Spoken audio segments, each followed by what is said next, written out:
Hi, this is Justine and you're listening to Life and Faith from the Centre for Public Christianity. Well, it's that time of year again when we celebrate Anzac Day.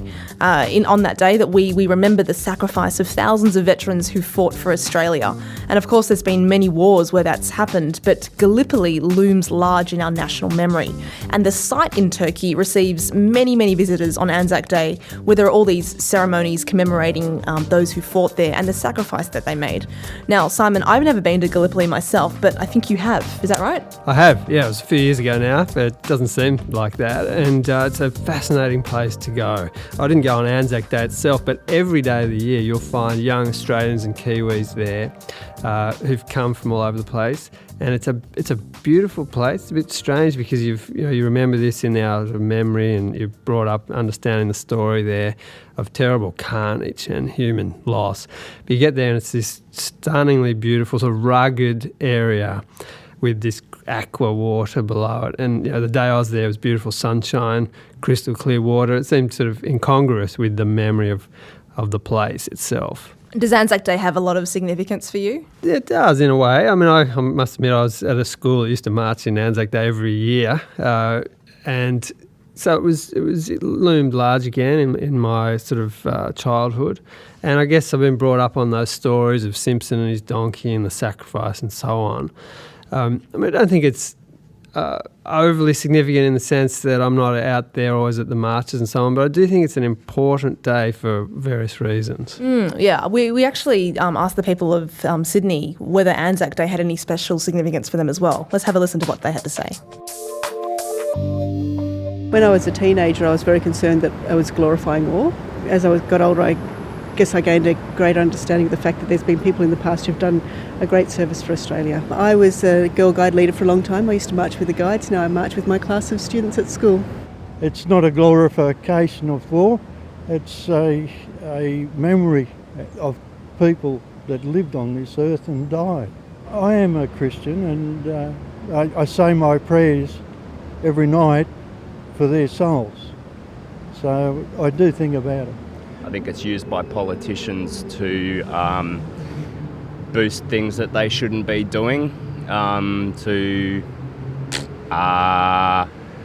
put forward a version of history that probably isn't all that accurate. I mean, we're over in another country at the moment doing pretty violent things to people in their own homelands, just like we did in Gallipoli in the Second World War, in East Timor and throughout the Pacific. I think it's horrible when somebody's child dies at war, but I don't think they die for the reasons that we're told they die for. So does Anzac Day have a special meaning for you? Yeah, because my pop, he was in the Anzac War, I think, and he also fought in the Vietnam War, and I'm proud to be Australian, and I'm proud of what he done. Do you do anything special on Anzac Day to mark the occasion? Well, I pray for my pop that sometimes he feels better, because when he was in the war, he hurt himself. There was, I think it was a bomb. Yeah, a grenade went off and a lot of glass went in his back. So I hope he feels better. And also to God that all the Anzac people also died there, live in peace. You're listening to Life and Faith from the Centre for Public Christianity. Now, people have often expressed a concern that as war becomes like a really distant memory, and particularly Gallipoli, is relevant here, then attendance at dawn services or parades of veterans, or maybe the attendance at the Gallipoli site will actually shrink. But as you said, this isn't happening, is it? Each year, it's amazing, especially on Anzac Day at Gallipoli. They just get thousands and thousands of people going to it. I remember when I went to Gallipoli, around me were heaps and heaps of Australians and Kiwis going on these backpacking adventures, and they were sort of making their way from European beer halls to the Gallipoli Peninsula in Turkey, and they fill the hostels around the place. It's really strange, actually. And I remember this time when I went there, I happened to be travelling with, and I wasn't with them, but they were on the same bus, a particularly obnoxious group of Australian travellers. Sure. I have to say. And but even some of these guys were really overcome. It was like a spell had come over everyone when we got there. So we're hearing stories about this, but we're going to places that are very familiar in our memories, Anzac Cove and Lone Pine, these sorts of places. And while people wandered around these grave sites and so on, you could just see those big guys kind of swallowing hard, wiping away tears, this sort of thing. It was an extraordinary thing to witness. And I'm told that this happens every day at this site.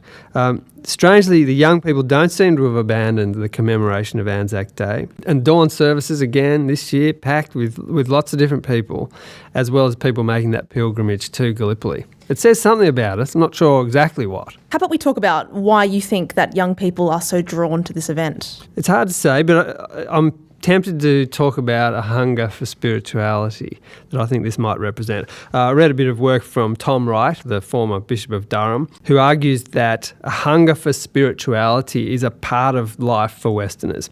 And he says that it manifests itself in different ways. He says it's almost like a hidden spring that we've tried to suppress or concrete over, but it keeps popping up in different places and penetrating this sort of materialism of the West that's dominated the thinking for so long. And I think this might be partly what we see played out on Anzac Day. Yeah, so you're saying in some ways that while institutional religion may not, do it for people anymore, Anzac Day is an opportunity where I suppose religious ideas or, thinking around death and sacrifice can kind of sneak through the back door. Yeah, possibly. And in a way, it connects them with something larger than themselves, perhaps the sacrifice of a relative or, the stories that they've been brought up with. I mean, there are a lot of skeptics and like with Christianity, revisionist historians who want to scoff at what they see as these lavish and contrived myths around Anzac Day. And of course, many Australians regard it as just another reason to have a holiday. But I suspect that for many people who participate in this, there's a hunger for being connected to something bigger, a big story. Yeah, it's really interesting that you say that. I remember ages ago sitting in a lecture and the lecturer asked the group that was there, what they would die for. He said that they might die for their friends and their family, but his point was that, today there isn't much that people might die for. And he did this to demonstrate this idea of postmodernism, that we are no longer interested maybe in big stories of meaning and existence. And, in the past we might have sacrificed our lives for these, but we don't really feel that need to any longer. Now, it's interesting because it's hard to tell whether this means life is so good because nothing demands our ultimate sacrifice, or, on the other hand, whether life is so meaningless precisely because we can't think of anything that we would actually die for. And I think what this does, and you've said this already, it creates a spiritual vacuum, this hunger, as you say, for greater meaning. I think that you're right in saying that Anzac Day is like a release valve for all this pent-up spirituality that we don't know what to do with. Modern life is a consumer wonderland in some ways. It's all pleasurable experiences that I can pursue, I can do whatever I want basically. But I suppose Anzac Day is also a reminder that all of this, this consumer wonderland, it comes at a cost. So Margaret, we're outside at St Andrew's Cathedral and some people are laying crosses at this field of remembrance. Can you tell us what this is about? The field of remembrance is for all the either husbands, fathers, brothers, sisters, whoever it was during the war. They didn't have to die, they just had to be in the war, but they're all dead now. It's just our way of remembering it and remembering them all, writing a little note on the crosses to say they always loved and all that. Yeah. So have you lost someone? Yes, my husband died 7 years ago and he was in the army and he was a darling.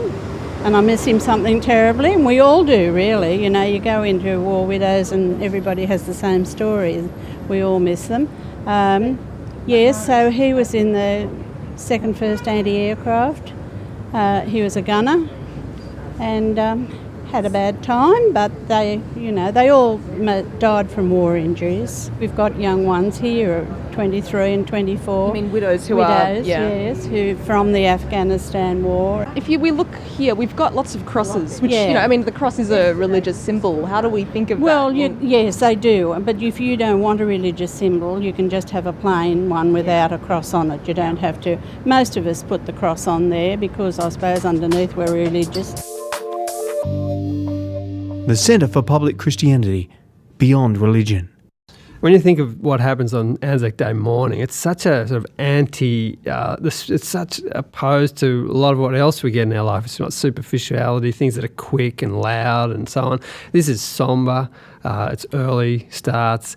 It's listening to somber readings and hymns and so on. And it's a hearkening back to a past that seems to have been lost.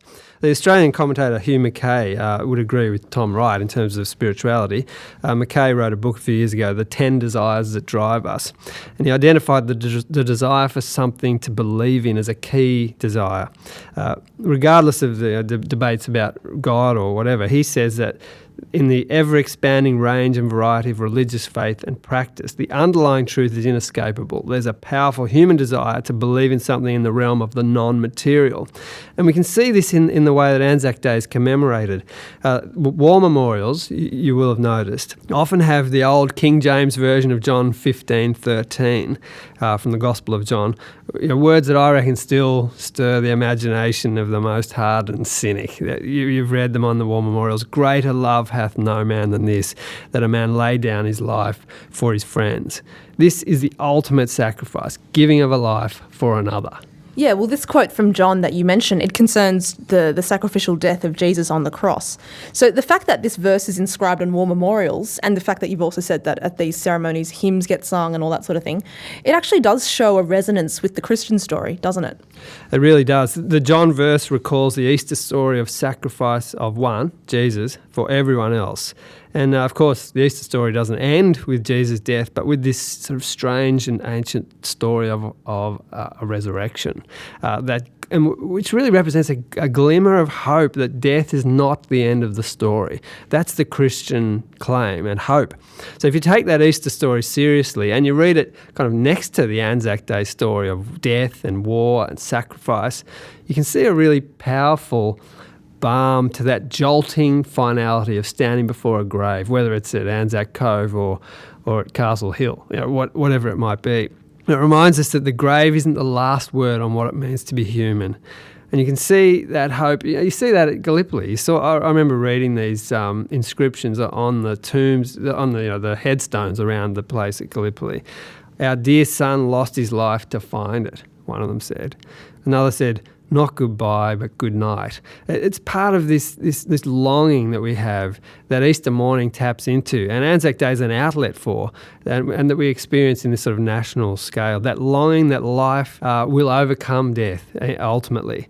And whether we're religious believers or not, and the claims of the Christian story will always be there to provide comfort and hope that one day all of this will be fulfilled and that death truly will not be the end. Simon, they're so incredible, these kinds of messages on the tombstones, especially, our dear son who lost his life to find it. I mean, there are some real Christian kind of connotations going on in there, aren't there? Yeah, there really are. And even the pilgrimage to this place is a religious type event. Right? We don't do this sort of thing much anywhere else in our lives, but you have to work pretty hard to get to Gallipoli from various places in Europe and even from Istanbul. And people do it over and over again. And they make this journey and they find a piece of earth that is very much a reminder of home in a very foreign place. And there's a time of great reflection, quiet. People tend to just go very quiet at these places. There's not many other places in our lives where we get to do that. Yeah, in some ways, just when you were speaking, it made me think of church and how we go there every week, or Christians go there every week, and it provides a space for contemplation and for meditation and to think about more than what our life kind of is. And it does provide a space where these big questions of life and death and God and meaning can all flood in. Yeah, and certainly we're reminded each time of that story, of this one death, this sacrificial death that opens up the way of life for everyone else. There's a part of us that's always longing for Easter morning. And this idea of life, right? Overcoming death. Life, overcoming death. And so Anzac Day might be the outlet that allows us to experience that longing on a national scale, and what we do with it is up to us. That longing for life to overcome death seems to be always with us, whether we're religious believers or not. And I just want to remind people that the Christian story will always be there, with a promise of great hope and comfort that one day all of this will be fulfilled and that death will not be the end. It's a great story of hope. Anzac Day might open us up to that. That's one possibility. For more Christian perspective on contemporary life, publicchristianity.org. Well, next time we've got New Testament scholar Rick Watts, who's talking about what the Christian story means to him and how it impacts every area of his life. So we hope you can join us for that discussion.